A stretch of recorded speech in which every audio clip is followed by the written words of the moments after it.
La verdad para mí ese señor sabe mucho de fútbol. Gracias a Dios él me dio la oportunidad de estar en la mayor, me dio muchas oportunidades para jugar y bueno, gracias a Dios se lo agradezco mucho, pero bueno, lástima que no va a seguir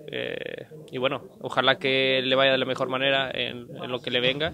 y bueno, yo creo que para mí es un gran técnico.